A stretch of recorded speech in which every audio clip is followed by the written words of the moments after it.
Hi everyone. We are going to go over some PowerPoint slides for our very first chapter. Um, this is something that is a little bit new, and so I'm not going to go over all of the PowerPoint slides because I think that you guys can do some reading. All right, so we're going to start with atoms and molecules. Atoms are very small. Atoms and molecules are tiny particles that compose all matter. The atoms are bound together to form several different types of molecules. Atoms are everywhere. The chair that you're sitting in, the computer that you're looking at, the air that you breathe.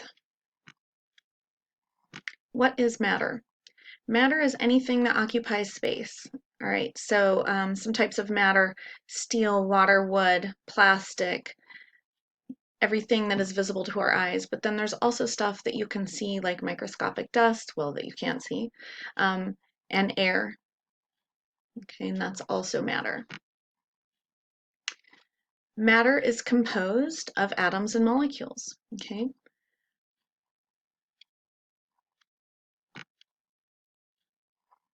The common states of matter are solid, liquid, and gas. Matter can be classified according to these states. Think about water. Water exists as ice as a solid. Liquid is water, and the gas form of it is steam. Okay, in ice, and this is typical for all solids, in ice, the molecules are closely packed together and they don't move about one another. They do sit in place, however, and vibrate. You cannot compress the solid. In liquid, the water molecules are closely, they're touching each other and they kind of roll around each other. You also cannot compress them, but their shape can change. Now in steam, this is the water molecule that is gas. There is air between them, so they're separated by large distances, and they do not interact significantly with one another. And gas is able to be compressed. So here are the three states of matter. This is the ice, tightly packed together. The liquid, these molecules are able to roll around one another, and this is the gas. And this is what I had just talked about. Solids having a fixed volume, rigid shape. Here's some examples of some solids. All right, there are two different kinds of solids. There's crystalline solid and amorphous solid. In a crystalline solid, your molecules are geometrically equal all the way around. And in an amorphous solid, it's just kind of random how they sit together. And here's a picture. So this one's very geometric. This one's kind of just smushed together and random. And here is another picture of a crystalline solid. This is NaCl. Very organized. All right, in a liquid, this is, I already mentioned, liquid, the molecules are close to one another, but they can move around one another. Liquids have a fixed volume because the atoms or molecules are in close contact. Liquids will assume the shape of their container, and of course, here are some examples of some liquids. And gas, we already talked about that. They will assume the shape of their container, the volume of their container.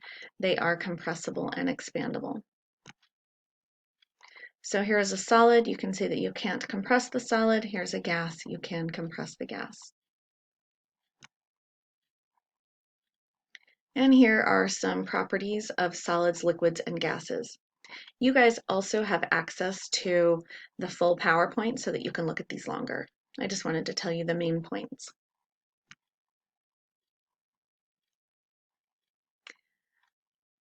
All right, matter will be classified according to its composition. You have a pure substance.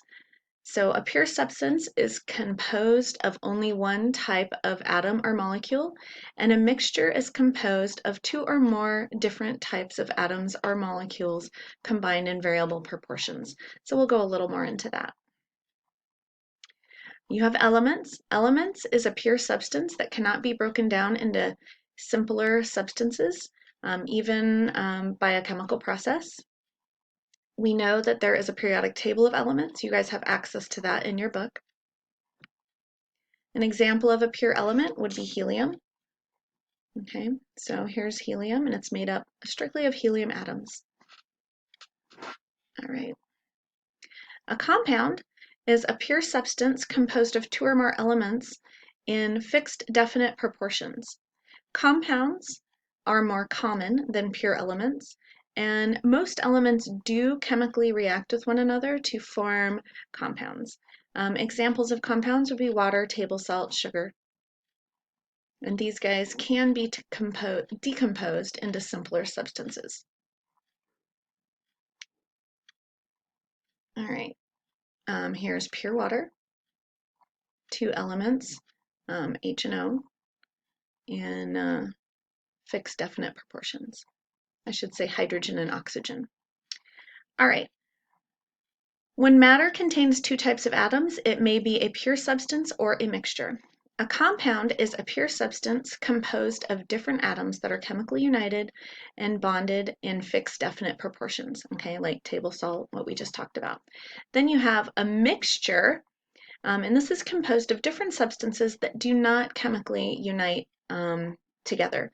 So if you were thinking about, like when you go to the beach, you have the sand. The sand has sand and salt in it. They just kind of stay together, but they're not actually chemically reacting with one another. And I'll have a table here at the end that will kind of sum this all up. So classifying matter. Air and seawater are examples of mixtures. Air contains primarily nitrogen and oxygen, but they don't chemically like bond together. They just float around with one another. And seawater contains primarily salt and water. A pure substance may be either an element, such as copper, or a compound, like sugar. A mixture can be heterogeneous or homogeneous, okay? A homogeneous mixture is something that's uniform all the way through, like sweet tea. A heterogeneous mixture is something that's not uniform all the way through, like oil and water. All right, and here's the little table that breaks it all down. So here's your matter. Matter is broke down into pure substances or mixtures. Now, if you look at pure substances, it can be broke down into either elements or compounds. Okay, this is an element, this is copper, and a compound, this is, looks like sugar. All right, and then another form of matter would be a mixture. Okay, so pure substances or mixtures, remember. A mixture can be either homogeneous, which is uniform all the way through, or heterogeneous. Okay, this is an example of oil and water. Okay, these are not uniform all the way through. They separated. All right, different kinds of matter have different properties. There are physical properties and chemical properties. Physical properties is something that like the color or the smell, okay? Something that you can tell without chemically reacting it with something else. A chemical property is basically its reactivity. This is what the trait that the substance displays only through changing its chemical composition. So think about this. The characteristic odor of gasoline is just its physical property. Gasoline does not need to change its composition when it exhibits odor. Flammability, however, of gasoline is a chemical change. Gasoline does change its chemical composition when it burns. All right, I want you guys to read over the scientific method in your book. I know this is something that you've gone over the past several years. So read over the scientific method. There is a lot about it in your book. You can also look at the PowerPoint that you have listed for this chapter, but that is what the rest of this slideshow is about. So we're going to stop here. This sums up chapter 1. It's kind of a tiny chapter, and we're going to move on to chapter 2 in the next recorded video of the lecture. All right, guys, thanks a lot. Enjoy.